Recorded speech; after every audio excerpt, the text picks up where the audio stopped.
when I grew up in a religious home, so that means that. Fuck! I wish that these guys would have. Well, Peterson has sometimes. Ben Shapiro won't. I wish these guys would.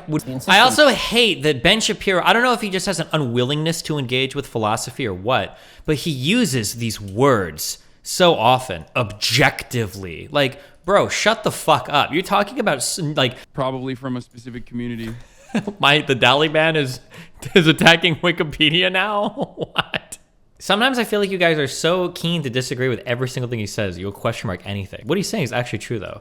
If you've ever... This is why, I mean, it's funny because I think that, you know, the issue that you start to become really... Okay, I'll just watch this so I can work my factory. This is why, I mean, it's funny because I think that, you know, the issue that you start to become really politically prominent on, which is the Bill C-16 in Ontario and Canada, it was federal law. In Canada, the gender issue. Yeah. You know, that's the issue where now the question that's constantly being asked, so why do you even care? Why do you even pay attention? And the answer is because... I was asked that earlier today. Oh, really? What did you say? I'm not letting a cat have my tongue. Yeah. It's like it has nothing to do with gender as far as I'm concerned, or that's peripheral in some sense. So the accusation, why do you care? Fair enough. It's like, you know, in some way, people can go to hell in a handbasket if they're inclined to. Mm-hmm. Now, I would rather have that not happen, but people are... Wait, Melina's camera isn't working. Hold on one sec. What would you say? Doomed to their own autonomy. But I'm not saying words that other people want me to say. And the idea of compelled speech, it's like the bill was this much about gender. Right. And it was this much about, right. Oh yeah, the government's going to tell me what to say, hey. But now they're regulating what therapists can say, therapy sessions. This is interesting because to me, the problem with a lot of this is less a free speech issue, even though... Hold on, I have to... You know, you could probably add a check to your positions page that shows something different if the referrer says the viewer came from Vice. like receiving traffic from any no, because that would assume they're coming from like a similar domain from work or whatever. They could be like serving their website at home. That would be really funny though, if you mark like all traffic from like CNN or Slate or Vice or whatever. It's like, hey, I've noticed that you're a journalist trying not to be a disingenuous piece of shit. Yeah. I'm on the same page with you. Mm-hmm. And to me... It's crazy to me that a bakery or cafe or whatever would let these guys, who are relatively controversial, record here. It really is a fundamental truth issue, meaning that, yeah, you're trying to force me to say something I don't want to say, but to me, the fact of what you're trying... I don't like the compelled speech argument. I think it's a really weak argument. When you say like they're trying to compel speech, like, what is, like... I don't think I agree with that. Nobody's like compelling you to speak in a certain way. They're just telling you not to say a certain thing, but I don't know if that's like the same thing. Like, so for instance, let's say historically, I just refer to black people as the N-word, okay? I mean, I'm Desi, I do all the time, every time in my real life, all the time, unironically with a hard R, right? Let's say that I do that, okay? And then the government's like, hey, we're gonna make a new law. If you have employees, you're not allowed to call them the N-word anymore. You have to treat them like human beings. And I'm like, seriously? Compelled speech? Like, calling that compelled speech just doesn't feel... I feel like it's the weakest argument. Like, there might be other arguments that he can make, like some ontological... There might be some ontological arguments that he can make. So, like, things relating to, like, when we say what a male is or what a female is and then trying to confuse these things, like, blah, blah, blah. Like, maybe there's some arguments, if you really want to, sure. I would disagree with them, but they're better arguments than this compelled speech thing. Destiny, you are conflating you can't say this with you should say this. But like, it's not, I just don't think it's compelled speech. So for instance, is it compelled speech that you have to call somebody by their name when you go to work a job? Because I'm pretty sure employers probably have to use your name, right? Or is it compelled speech to say that you should refer to somebody as like Mr. or Mrs.? Like, it's a garbage argument. It's just a dog shit argument. There are better arguments out there if you want to challenge it on these grounds. I just think our brains are not built for this. I think... Wait, hold on. Trying to force me to say is so innately opposed to the good is the problem. Like you could try. I would have objections to you forcing me to say that I like a particular movie, right? Mm-hmm. It may not be true. I don't like a particular movie. It would be bad if you tried to force me to say that. But the level of passion that I have for issues. Oh my God, infrared beefing with Bad Bunny? Hold on. Dude, Bad Bunny, it fucked it up so hard. issues like this one really go to the fact that I think the fundamental good of humanity relies on basic acknowledgments of biological truth, especially when it comes to gender. And anybody who's ever dealt with children, I find myself getting, if I look at my own political evolution, I would say that when I grew up in a religious home. So that means that Fuck! I wish that these guys would well, Peterson has sometimes, Ben Shapiro won't. I wish these guys would be more open to having conversations with people that could actually critically challenge their views. Not like in a I want to shit on you kind of way, but then like a let's talk a little bit more about this. Because I do agree that people on the left are too quick to throw out every norm and every convention without even thinking about why they exist, which is stupid. People on the left do this. It's really dumb. But people on the right take a lot for granted as well, right? Like, well, gender norms and biological truths are really important, especially when it comes to children. Yeah, sure, kind of. But it can also be really fucking harmful when it comes to children. Like, can we acknowledge that too? It's really fucking shitty that a lot of girls growing up are told that, like, you're not allowed to play video games. Now, it's not as big a deal now as it was, like, back when I was a kid, but, like, some of these enforced gender norms are really garbage. Now, some of them can be fine. Some of them are okay, depending on how you live. And if you want to do things, you can do things. And if you want to support things for your children, you can support those things. But a lot of the gender norms are pretty harmful stereotypically as well. I think it's good to acknowledge both sides of that. But Destiny, isn't the problem that 99% of leftists just want to debate them and just shut at them? Yeah, the problem is most of them just can't navigate the conversations well because they're challenging conversations. Destiny, it can never be harmful to children. It absolutely, rigidly enforcing a gender dichotomy on a child where it's like, these are the male things you can do and these are the female things you can absolutely be harmful to a child. Absolutely. A leftier than thou type Andy. No, this person is straight up a fucking What is this? liberal with a hate boner. Wikipedia page?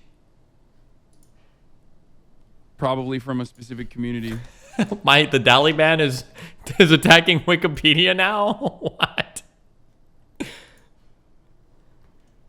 Who thinks that I'm like not irrelevant, but he wishes for me to be. You know, I would go ahead and assume that. This person has probably made a bunch of similar takes or a bunch of similar requests to delete other leftists too. Okay, I don't care. pretty conservative. And then you go to college and you're living by yourself and you're not married, you don't have kids. You tend to become a little bit more libertarian, which is like, okay, you know, let everybody do whatever they're going to do and it's not going to bother me. And then you have kids and you realize that there's a pool in which we are all swimming. And that pool is going to define... Virginia. Exactly. Like my kid, it's going to determine how my kid lives.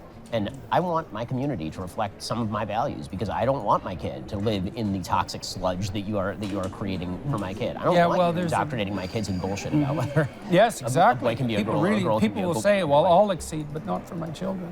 Yeah. That's what Virginia demonstrated. It's like, you can come after me, but you come after my kids, and that's a whole different story. It's so fundamentally opposed to everything true, and the fact that and that's the insistence. I also hate that Ben Shapiro, I don't know if he just has an unwillingness to engage with philosophy or what, but he uses these words so often, objectively. Like, bro, shut the fuck up. You're talking about social norms right now, okay? You're as far from any kind of you could not be farther from an objective conversation than a discussion over what our social norms ought to be, okay? Like, if there was ever a realm of subjectivity, like, this is going to be it. Jesus Christ. He's way too confident when he speaks about something like, objectively speaking, we absolutely need to enforce these gender realities that have changed, like, pretty significantly throughout all of human history, depending on what we're talking about. In some ways they have, some ways they haven't. Like, just, fuck, I hate it when he drops that word so much. People, I'm not trying to, whatever, but sometimes it feels like people want to drop these words objectively when they just want to come across as having more authority on a subject than they really earned the right to have. Isn't that people be treated humanely or be treated decently. The insistence is that your vision of yourself be reflected by me in defiance of baseline reality and in order to redefine how society as a whole works. Well, a lot of it's murky thinking. You know, if someone asked me, do I believe that there are gender fluid people? I would say yes. And I would say a young man who's gender fluid, I know what he's like temperamentally. He's high in agreeableness. He's high in neuroticism. So he has a feminine temperament. He's more interested in people than things. And he's extremely high in openness. And so his temperament is fluid. He's creative, and so he's one thing one day and one thing the next. And his fundamental temperament is tilted towards the feminine. but that doesn't mean he's not a man. Right, exactly. So Exactly. so it's murky thinking. So That's exactly right. It's certainly the case that 1 out of 10 women, now it depends on where you put the cutoff, say, but you could say with reasonable certainty that 1 in 10 women has a masculine temperament and 1 in 10 men has a feminine temperament.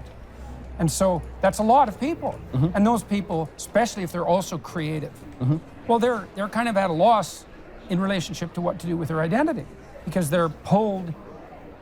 First of all, they have a hard time catalyzing their identity. Creative people have a hard time catalyzing it. It's like the definition of creativity. They're protean. And so there have been people who play at the edges of gender identity forever. And fair enough. And sometimes that's even admirable if it's done in a sophisticated way. And it's charismatic. So you see it in Mick Jagger, you see it in David Bowie, you see it in people like Madonna as well, because Madonna had a hard edge, that was very masculine. And all the Marvel superhero women have a hard masculine edge. And so we find that charismatic because those people are also integrated. But the notion that there's such a thing as gender, that's not right. There's variability in personality and temperament.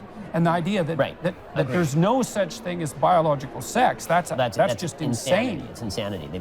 They've abstracted gender from sex and then read gender back into sex as more important than sex. It's well, and then why insist upon the biological modifications? Right. If there's no such thing as sex, it's like, well, then just act out your role. Right. Leave your body alone because it's irrelevant anyways. Well, it turns out it's not irrelevant. You have to go through the surgical transformation, which is a pretty dramatic answer to a question that for 99% of people who are ambivalent about their gender identity would be best solved without surgical intervention. This is kind of true, but only in responding to the most radical of thought on the left.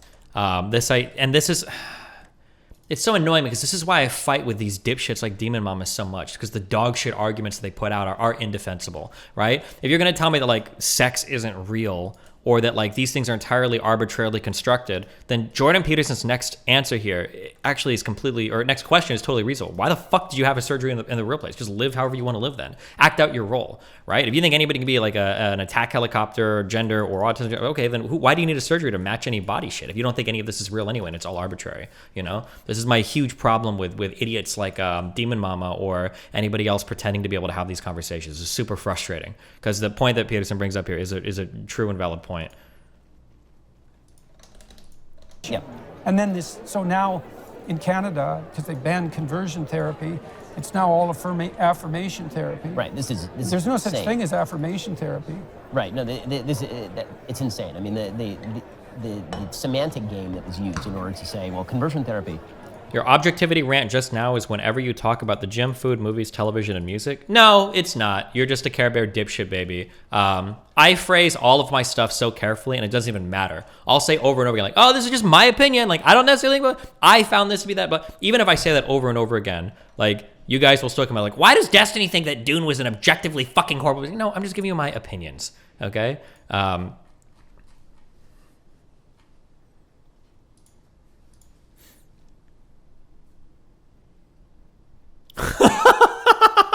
Dude, Haas is fucking Twitter right now. Part of the reason Holy shit, sorry. Which was at one time using electric shock to treat homosexuals. Yeah.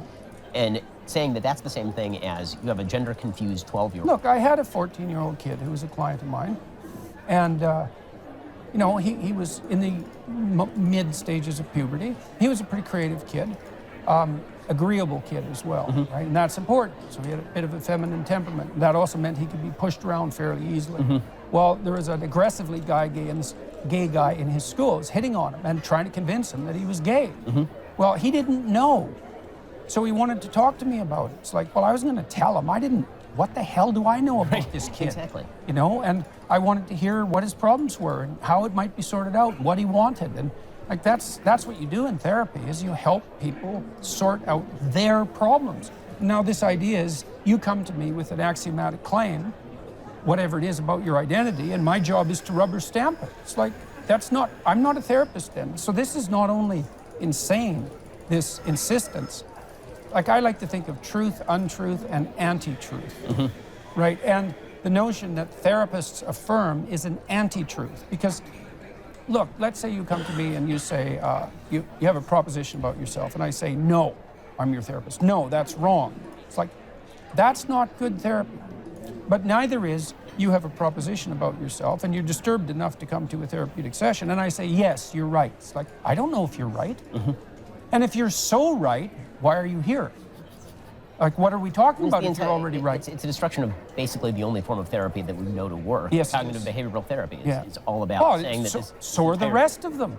They're all this is one of the things that's interesting about clinical psychology. Every single school of psychotherapy is predicated on the idea that free expression of thought or the free transmutation of behavior is curative. And it's true with cognitive behavioral therapy, just like psychoanalytic therapy.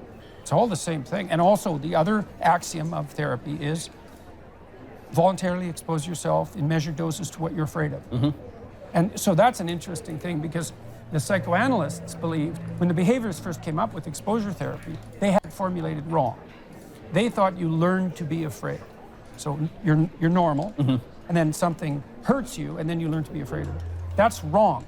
You're always afraid, except when you learn not to. So they had it exactly backwards neuropharmacologically, and it really matters. This matters. That doesn't mean you can't learn some fears. You can, but mostly you unlearn terror. Right? So children are afraid to get away from their mother. It's because they're afraid of the entire world. Well, you have to learn how not to be. And you don't learn that by habituation, because that was the idea. So you take someone who's afraid, they've been conditioned to be afraid, you expose them to what they're afraid of, and then you have them do relaxation exercises so they counter condition. Well, then it was discovered, and they don't have to do the relaxation exercises. It's like, oh, well, it still works, just exposure. It's like, well, they get less afraid when you expose them because their fear habituates. So then the psychoanalyst said, well, if they get less afraid of that particular thing, the symptoms are just going to substitute because that fear of an elevator, say, was reflective of a deeper fear of death. I had a client I exposed to an elevator, the doors open, she said, that's a 2. It's like, and her fantasy about the elevator was, it was a place she was going to die in of a heart attack. Well, people were discomforted and, what would you say, made contemptuous of her foolishness while she was suffering and dying. So social alienation and death, that was the elevator for her. So we expose her to the elevator. What does she learn? Not to be afraid of the elevator. No. She learns she can tolerate those fears. She learns to be brave.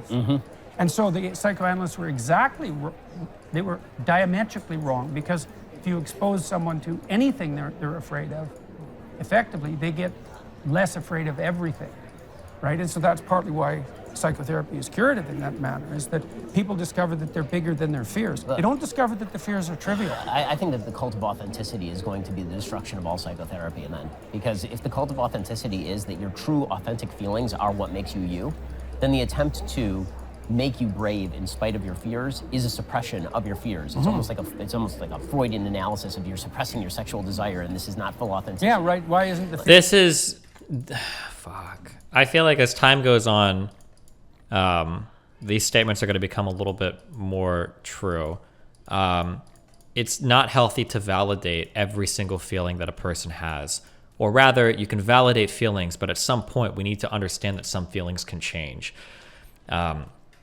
One big issue is I've talked about this a lot, framing everything through the lens of trauma and using trauma to describe everything, I think has been incredibly negative when it comes to conversations about anything, mental health, work, anything. That like everything is traumatizing, that everything leaves a lasting mark, that like people about like the slur discourse, like, oh, the N-word, that's traumatizing. When a lot of people hear they have a PTSD, so it's like, really? Like maybe if they've actually like had like a traumatic experience with it, but like by default, no, come on, let's be real here. I think a lot of this happens on Twitter too, with like the romanticization of mental illness, with people constantly reinforcing like, oh yeah, self-diagnosis is totally cool and valid and awesome, and all of this crazy shit.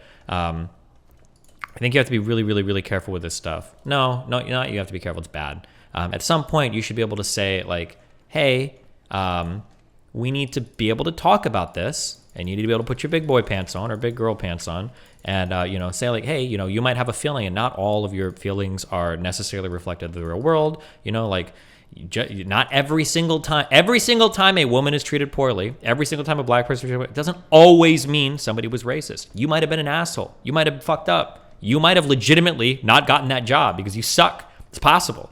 And this externalization of all of our problems, or all of the responsibility for our problems, that nothing can be our fault, that everything is the world around us, that capitalism is to blame, that everything else is to blame, blah, blah, blah, is, I think is incredibly detrimental to like a person's development. I don't think it's good. That's kind of where we're at right now.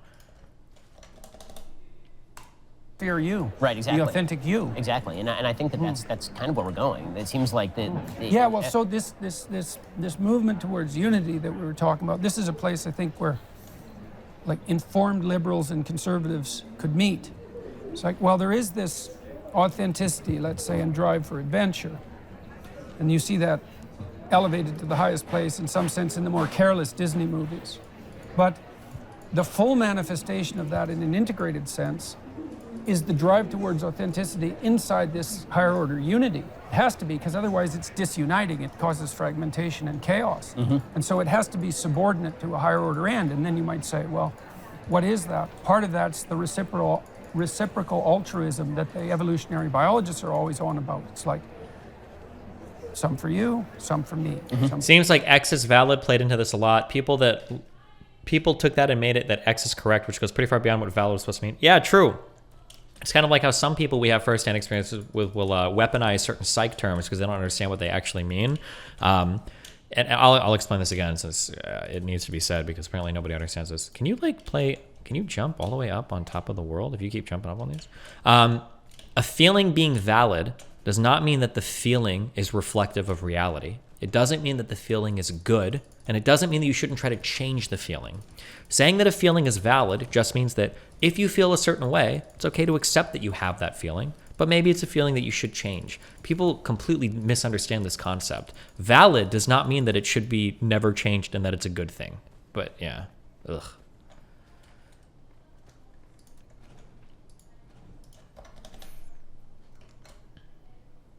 Something Andrew Huberman, Stanford Neuroscience, has said is that things that you pay mind to are the things that change around you. As in, just because something happens to and around you, it only makes it change to you if you give it actual mindfulness. Maybe?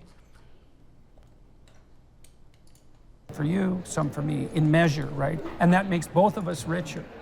And so that's part of the... It's so hard to get my girlfriend to understand that she's allowed to feel some way, and they didn't choose to feel that way, but the tantrum following it is suddenly allowed and okay. True. Higher order unity, and people are intensely reciprocally altruistic. That's great. It's good. Actually, if I can get a re-up on something, that would be awesome. Yeah. Thank you. Okay. And so... What did he say? You have 2 more minutes? What, for his food or until you have to leave? Are they kicking him out? It's authenticity in the service of what? Now, when Pinocchio becomes real, he's already rescued his father, right? So he's established an accord with the tradition that gave birth to him already. He's revitalized that. So when he wakes up, he's not free. He doesn't have any strings on him anymore, but he's already existing in a harmonious relationship with his father, which is a big deal. And one of the lovely things about what happens to me as a consequence of my lectures is that lots of fathers and sons come up to me and say, we've really worked out our relationship. It's like, and they're both like, you've never seen smiles like that. It's really something. Oh my God, stop being so fucking melodramatic. To be stopped on the street and to be told that, to see people so joyful about that, because it's their heart desire, you know? And that's that integration of that drive to autonomy with the family, with the father, with the mother, with the broader community.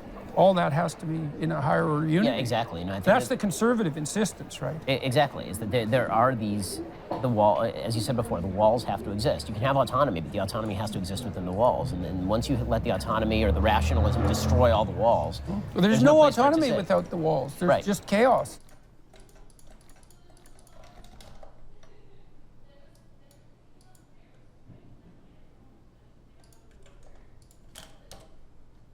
I just think our brains are not built for this. I think the human beings have now outstripped what our brains were built for, and we're building systems that we don't know the consequences of, and more than that, we're then building, almost in the way that we're talking about with carbohydrates. It's like we built an entire dietary system to provide to a piece of junk food that our body craves because it used to be rare in the wilderness, and I feel sugar's definitely that. Yeah, exactly, and I feel like that's exactly what's You used to have happening. to fight bees for sugar. You know, you paid a high price for it.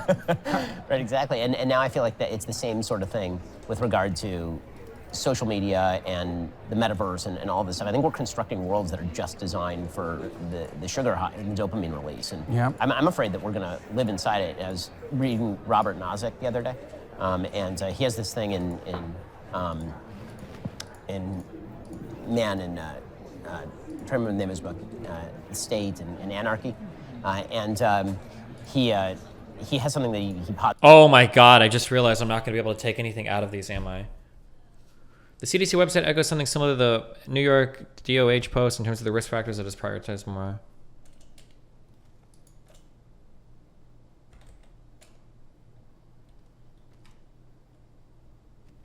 I can't put anything in and take things out with just one row here. I needed to have one more row open.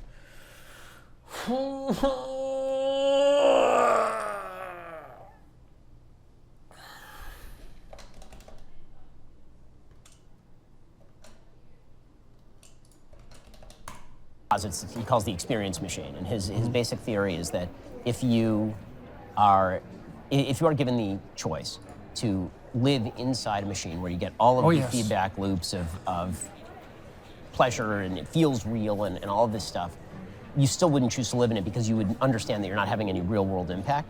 But the problem is, what if everybody else is inside the experience machine with you? I think that the libertarian basis for society is kind of falling away, because if everything... I think the problem with thought experiments like that is that they're actually not possible. Like, so, Shut up! And I think It's sorry. That's why it's called a thought experiment. Of course it's not possible. that's actually a technical problem with conundrums like that. This is the big problem with Schrodinger's cat. The cat can't simultaneously be alive and dead. Observations don't truly interact with reality. Yeah, congratulations, okay? There's a conundrum. Claire Lehman talked to me about this, the editor of Quillette. She was asked this question. It's one of these philosophical conundrums, and so this is a rough one. So imagine that you're in Amsterdam during World War II, and the Nazis are everywhere, and you have a Jewish family in the attic, and you're up there with a baby, and there's 25 Oh, is this our deontological challenge or whatever? Nazi officers on the ground floor, and the baby starts to cry. Do you smother the baby? Oh, never You mind. save all the people upstairs. And Claire, who was a mother of a very young child at that time, said her response was, "Don't ask me such stupid questions," which I think is actually the right response. And it's more embodied response, right? And you can trap your philosophical cognition into weird corners, but that doesn't mean that your fundamental intuitions are flawed. Yeah, this is right. With this Nozick thing, it's like, well, if you could not have a body, it's like, yeah, Right. no. You know, you're grounded out in the world. That's the rejection of Derek Parfit, right? So Derek Parfit's entire moral theory is the trolley problems, and you can Yeah, decide that's how right. morality is constructed based on trolley problems, and people are like, well, that's not really how morality is constructed. It's not all based. Here's the interesting, let's find a real world application for this theory, okay? For the experience machine, okay? So if you're not aware, the experience machine, 1, 2, 3, 4, 5, 6. Oh no, wait, it did work before. No, it was fine. Because my antimatter is gonna be brought in here, and then that's an out for the white signs. Fuck! Hold on, autosave, 624?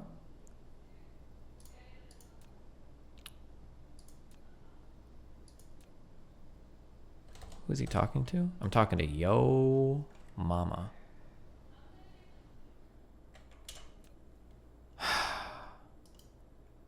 The white sign's gonna be running. It was fine. It was fine. And I fucked it up. God damn it.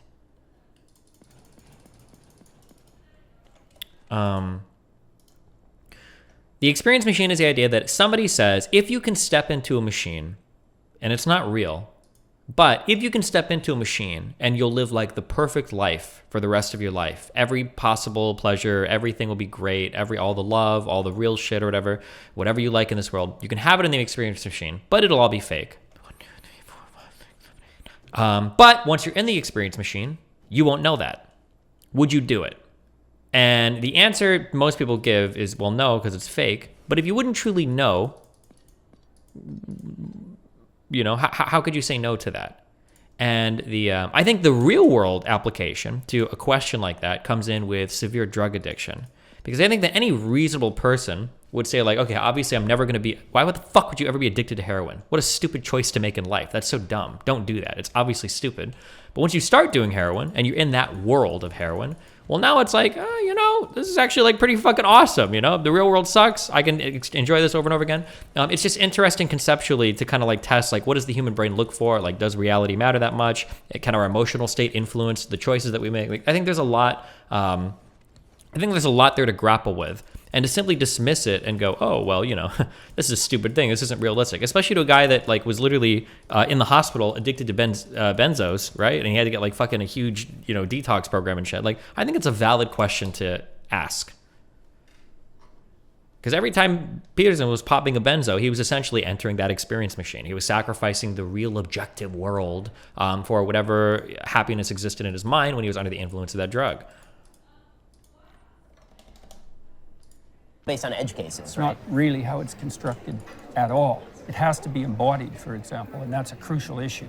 And so the notion that a set of semantic philosophical propositions, even coherently organized, constitutes the ethical world, and that ethics is top down from the semantic space into the embodied space, there's some truth in that because there's feedback loops, right? We think about ethics, and we can move around the edges of ethics and so forth, but it's within a game that's already established. And that game is actually established through embodied negotiation first.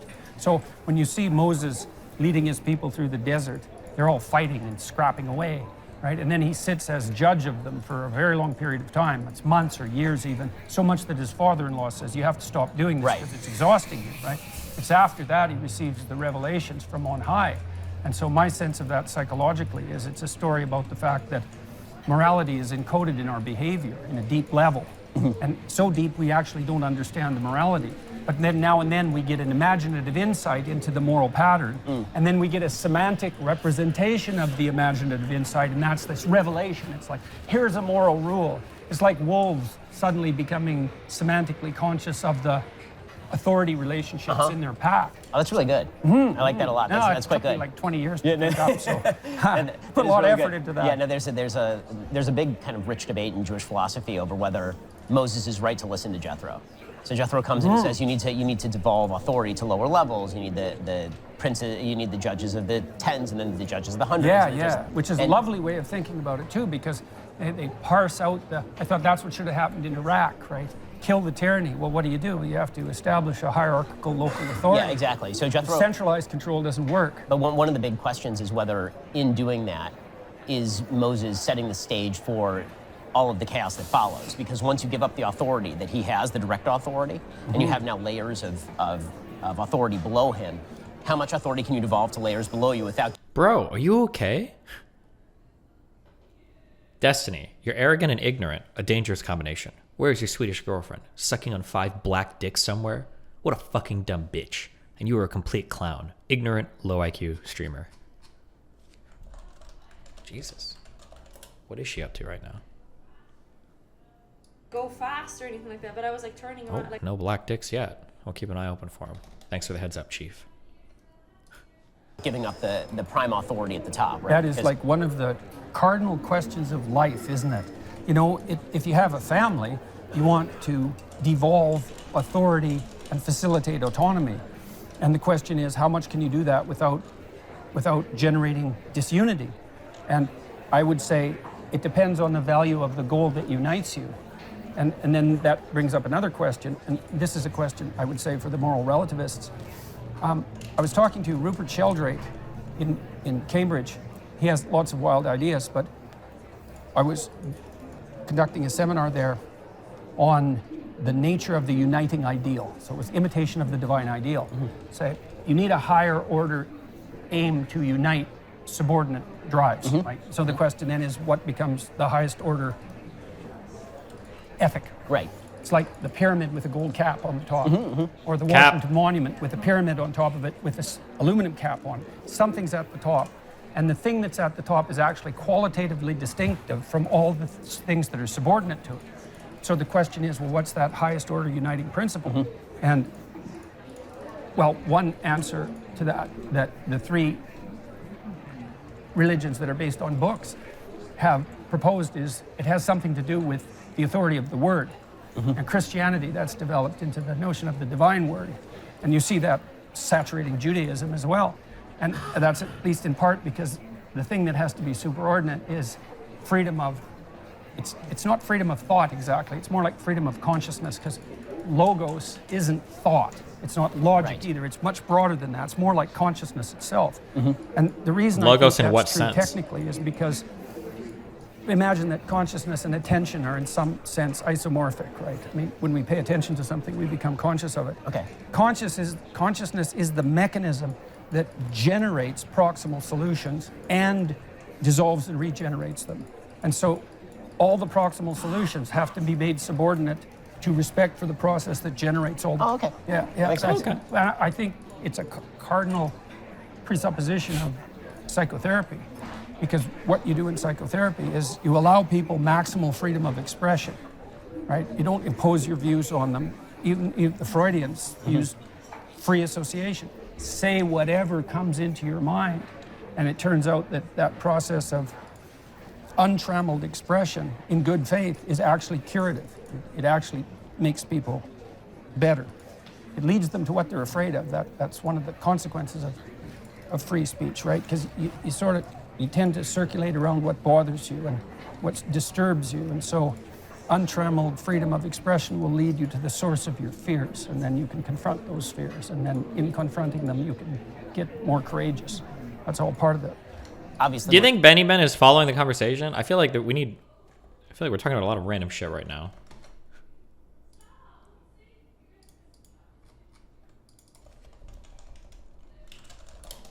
But okay. One of the big arguments that is used with regard to freedom of speech now is whether freedom of speech, if it threatens the structure of freedom of speech. Yeah, right. That's one of those weird loops. Right, exactly. It's like the Germans have an entire term for it, which they stripe our no democracy. tolerance for intolerance. Right, exactly. Like if it's a threat to the democracy, can you suppress the speech? Well, I think I thought about this a lot. I think you can equate free speech with the struggling for truth, like struggling towards truth. Because if you're speaking freely, you're trying to investigate rather than to convince or to claim, especially if it's during exploration. So let's say that you're guided by the desire for the truth. So you've made a commitment in faith that exploring the truth is going to be curative in the broadest sense. And then you might say, well, is that the superordinate value? And I actually don't think it is. I think the superordinate value is love. And I think I've thought about how to define love sort of practically. I would say it's the best in me serving the best in you. That's one way of thinking about it. Okay. But it's also the desire that all things flourish to the degree that that's possible. And so you can imagine you have a fundamental orientation on life. It could be Mephistophelian in the Faustian sense. So of course. Mephistopheles in Goethe's Faust. He says this twice, in the first volume and in the second volume. So Goethe was insisting on this Mephistophelian view. The suffering of being is so intolerable, it would be better if it was eradicated completely. That's the Mephistophelian view. And that's a powerful argument, you know. And I talked to Stephen Fry about God, and Fry's very interested in mythology, very oriented towards narrative, and he's a wise person.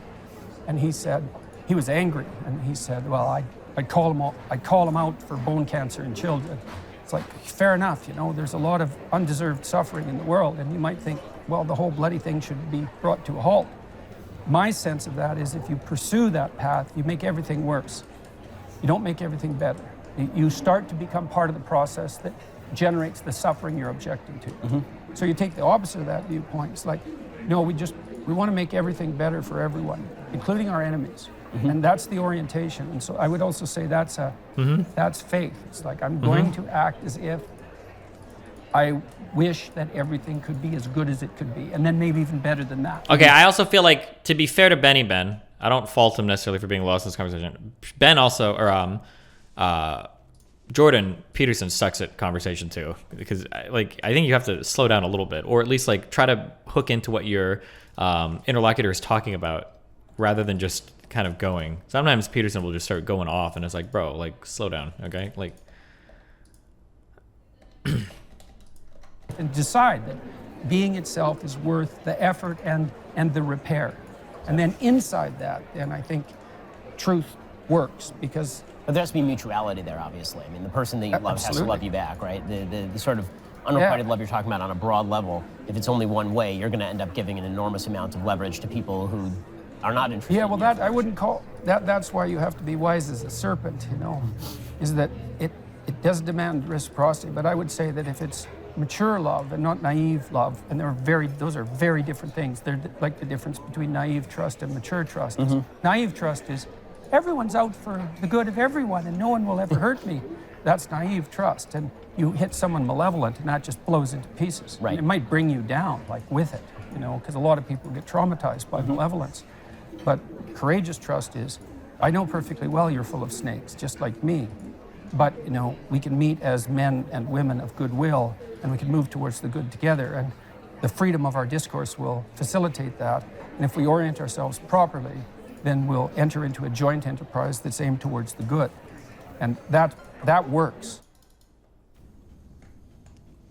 Wow, cool. Hold on.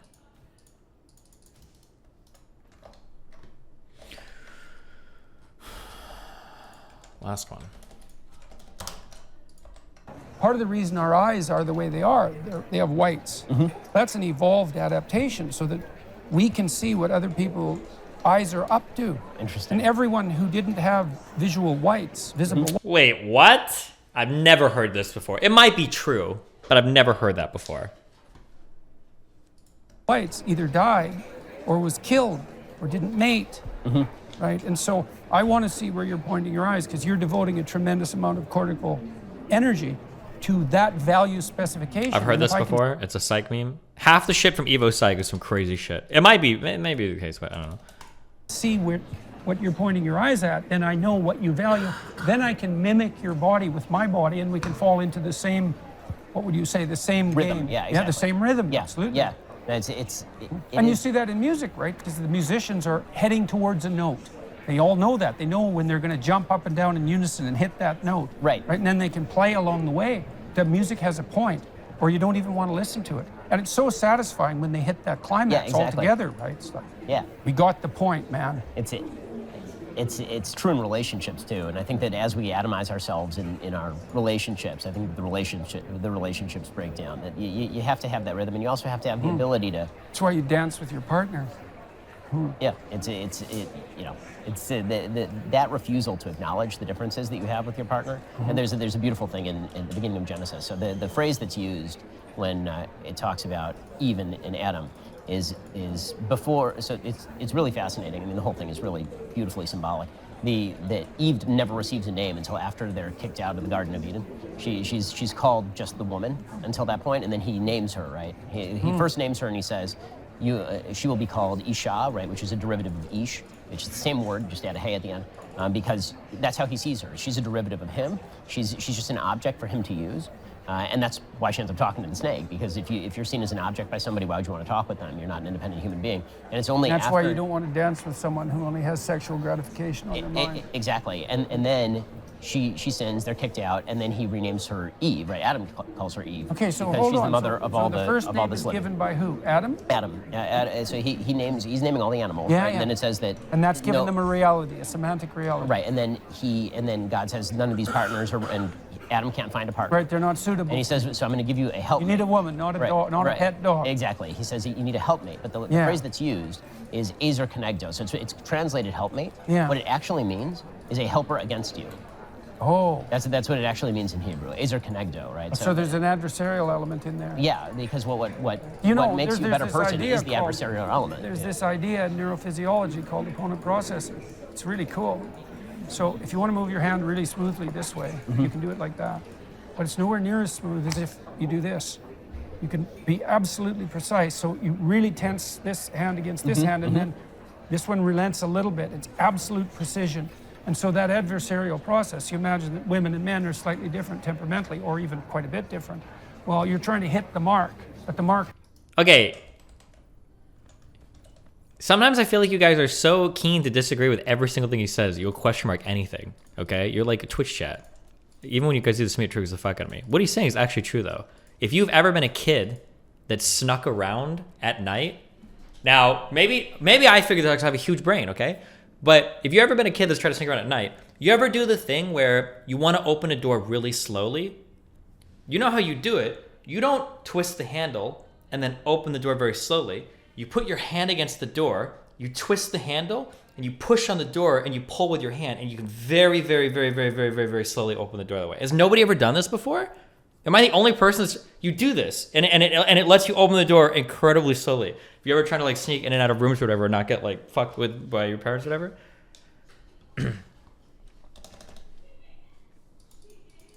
I do this all the time. Yeah, there is some truth to this. Right. I've never seen Shapiro fight harder for talking time than when he does with Peterson. Well, I think it's because Peterson's really bad at going back and forth in a conversation with somebody.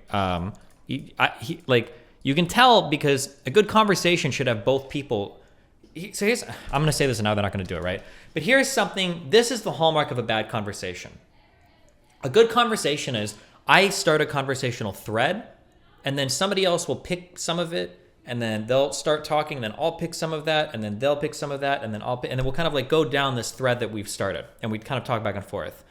But when Peterson talks, he'll ramble, and then when the other person talks, it's not directly engagement, and it's kind of like a new thread, and they're like, they're not really like going back and forth with these concepts. It's both them like talking a lot at each other and then kind of moving from thing to thing because they're not like engaged with each other very well. I blame Peterson for this more than Shapiro though, because Peterson rambles so hard, and he's a very hard time bringing it back to the conversation and weaving it back into the topic so that the other person can understand like how it's relating to what's being spoken about, which is very irritating. If I was Shapiro, I'd be very irritated. It seems like to be a pattern with lecturers. They always talk like this. Like Richard Wolff, maybe. Moves. And so how do you hit it? Well, you hit it with this adversarial process. And you do that with kids. And when you're negotiating in the house, too. It's like, well, you think this, and I think this. And that's why when you fundamentally refuse to acknowledge the difference between the sexes, you lose the azer conegdo part of that. You lose that opposition that's necessary. That's also, see, my wife has a more masculine temperament than me, and she's really low in politeness, which is an aspect of agreeableness. And it makes her quite formidable as a combatant. And sometimes in our life, she'll say things that are so outrageous that, well, it usually makes me laugh. Like in an intense fight, she'll say like 3 of the worst insults you could possibly imagine, and it'll make me laugh. And it's hard sometimes to deal with her because of this more aggressive element. But it was also something that really attracted me towards her because she's no pushover, and she's got this she's got a kind of a knife-like sense of humor that comes out quite often. And so I really like the combative element to it. And that's part of what keeps a relationship dynamically alive. So that's very cool. So that's the first name? So he first calls her Isha and says, because God's going to give her his ezer conegdo, and then after the whole element with he calls her Isha and dynamically alive. So that's very cool. So that's the first name? And so he first calls her Isha and says, because God's going to give her his ezer conegdo, and then after the whole element with and he okay, so God says he's gonna deliver this. What's the word? Ezer conegdo, right? So it's a helpmate. Right, but it's an adversarial partner. Yeah, the word conegdo literally means against him. Right? Wow, it's going to be cool. helper against him, right? Okay, and then Adam calls her Isha, right? Because she's flesh of my flesh, she's bone of my bone, which is how a man sees a woman when the woman is just an object to him, right? Because she's mine, right? It's my possessiveness of her that defines her as a human being, and the word woman, just like in English, is a derivative of the word man, right? Yeah, it's ish, which is spelled aleph yud shin. It's the same spelling, you just add a hey at the end, and now it's Isha. Right? So she's going to be called woman because I'm called man. So somebody just brought this up too. I wasn't going to say this either. I'm not trying to shit on any of these guys, just giving you guides to conversations. Something else that I noticed that Peterson does a little bit too. I'm guilty of this sometimes in conversation. I try to stop myself because I definitely do this as well. Sometimes people are listening to a conversation, not to actually listen and engage, but because they're looking to respond and they want to slip something in. You were literally shitting on them. I'm not shitting on them. If you think this is me shitting on people, you have no fucking idea what it means to shit on somebody, or you're very soft and you haven't seen me actually shit on them. I'm not shitting on you. I'm just critiquing their conversing abilities. More, and I've said over and over again, more Peterson than Shapiro. But yeah, like it feels sometimes like Peterson is looking. He's like very eager to get like a word in or a concept in or something, instead of like trying to engage well with what Ben is saying. Sometimes, yeah.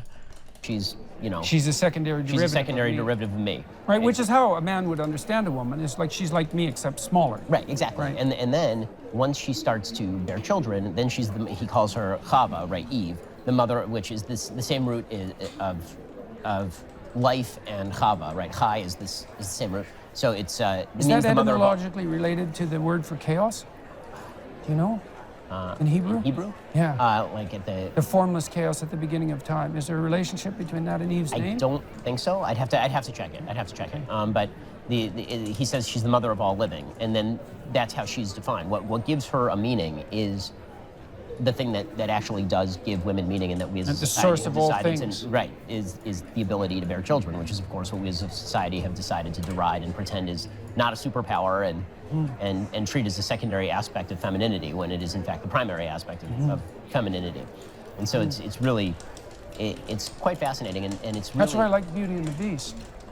You know, because I taught a lot about hero mythology to my students, and the women would sometimes come up and say, well, what about the female heroes? And I thought, well, that's complicated, because you have the image of Mary, and that's pretty maternal, but in Christianity, Christ is also the redeemer of women, and that's an adventurous hero in some sense. It's like, so the female situation is complicated, right? Because there is this adventurous spirit, but it has to be combined with this maternal fecundity, let's say, and involuntarily. Well, what I really liked about Beauty and the Beast, and I do think that's the best Disney movie ever made, was that it's a real female hero myth. I mean, the woman, Beauty, is beautiful, so she's high up in the female dominance hierarchy, but she's witty and well-read and intelligent and adventurous and brave and courageous and truthful, all of that. And she doesn't fall for Gaston, the psychopathic persona.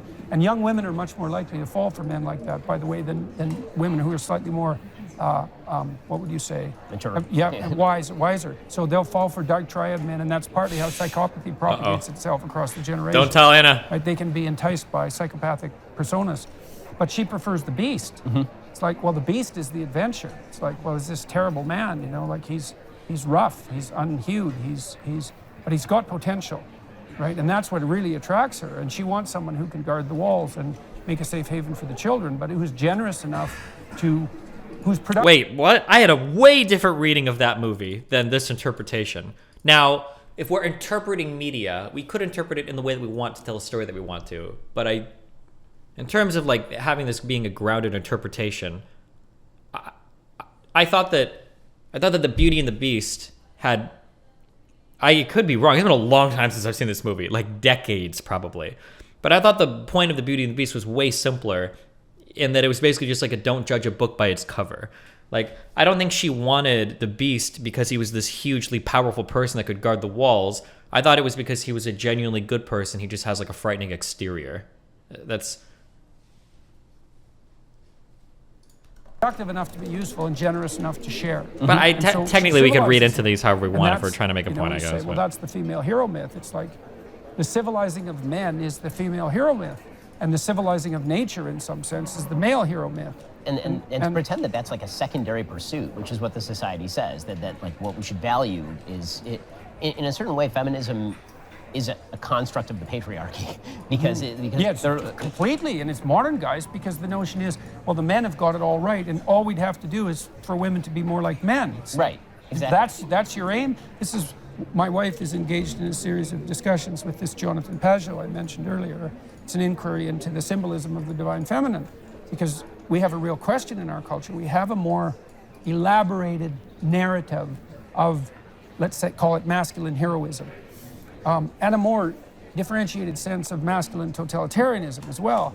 The female role is still somewhat undifferentiated, and I think that's partly not acceptable anymore because women have control of the reproductive function now.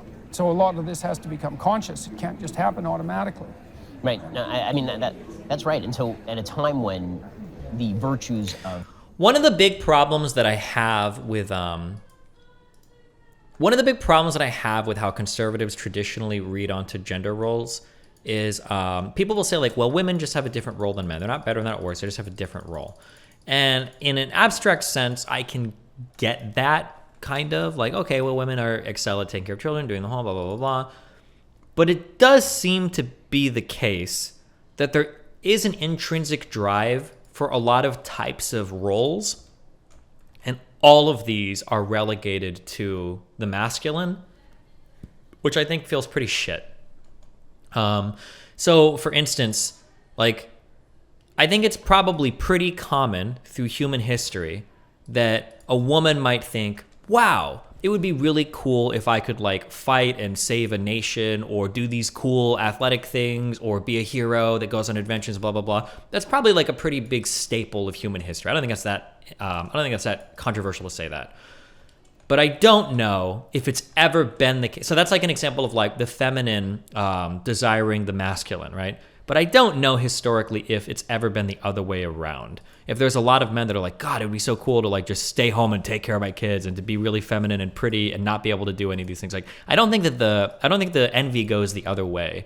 And I think that demands a bit of attention, right? If all of the cool traits are relegated to the masculine, and then we call that masculinity, and then all of the kind of like their complementary traits, I could say, get relegated to the feminine, and we call that femininity, and then we say that anytime like we've set up a dichotomy where anytime a woman is trying to escape this, it's like necessarily a bad thing, or we said this is what it means to be a man, and this is like the only thing, this is like relegated to the domain of man. I don't know. I feel like that's a kind of a shitty thing to do.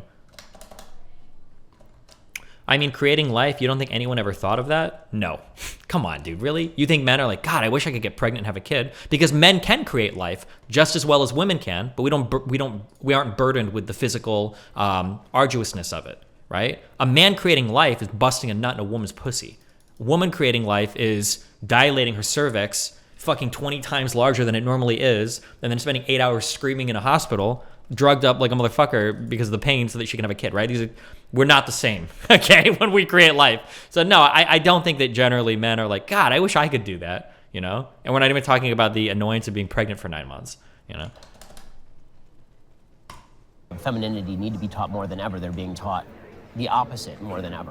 Because you have to opt into this feature of humanity. See, Ben is like trying to get a thing out, and Peterson's already got another speech ready to go, and Ben is like trying to just finish out his thought. Where before you didn't have to opt into it, it was going to be forced upon you, right? I mean, as long as you were going to engage in sexual activity, you were going to experience the joys of motherhood, right. And you were going to have to play this role. But now you no longer have to, which means that you actually have to be taught that there's value in the role. He's letting him speak now. Okay. Embrace the role, and you have to be willing to notice that without seeing that as only part of you in your peculiarity and not as something regressive. Somebody clipped something I said and put it on one of those YouTube shorts. It's like 3 minutes long. That's a very modern and male-focused point of view. Consider the many matriarchies in history. There's not many. My history is shit, but even I can tell you there's not many. That is a very small minority of women-led societies versus male-led societies. You can point to me like one or two, but it's like when socialists, like what about the Rojava or whatever? What about like the one Portugal for 10 years, or not Portugal, Yugoslavia or whatever, like yeah. How do you misspeak that word? What was it? Matriarchies? Patriarchy? Matriarchies? I've never seen this word in my life, so I don't know. But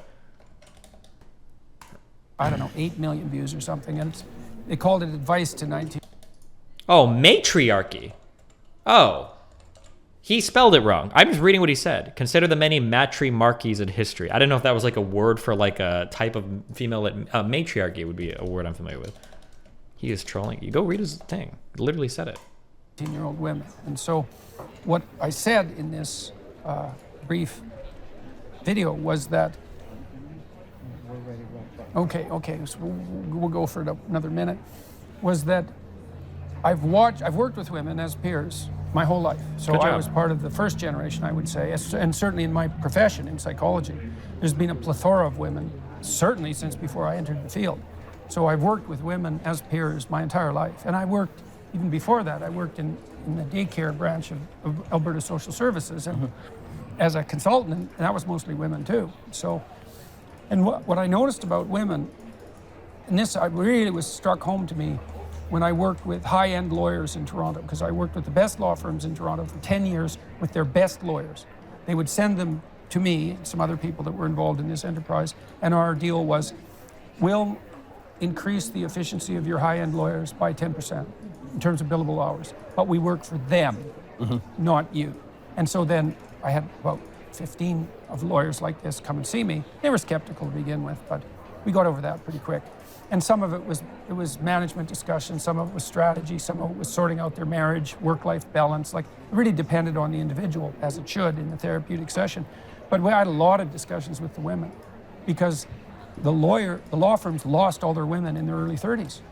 And the story was always the same. So these women who became these top lawyers, they all had the same story. They're hyper-conscientious and very, very smart. So they were top of junior high, top of high school, top of their class in college, went to a great law school, top law school class, they went to a great law firm, and then they walked through the legal ranks till they hit senior partner. No, like blinders on, like conscientious people will have. I'm going to attain up this pyramid.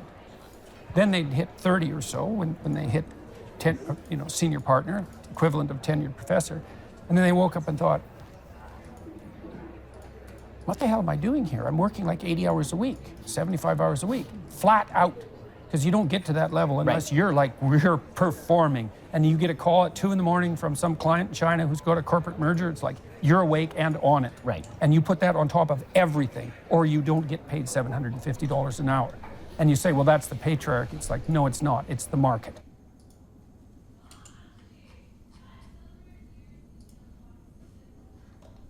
Well, that's it. That's the end of it, guys. Thoughts on the conversation as a whole?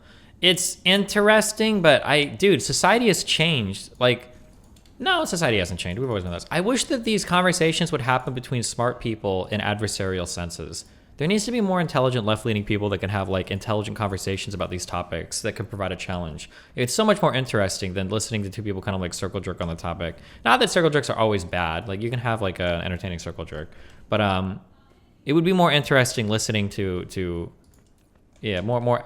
I say adversarial. I don't mean like combative, but just somebody like, oh, like this person clearly disagrees with this person about this thing. I think it'd be more interesting.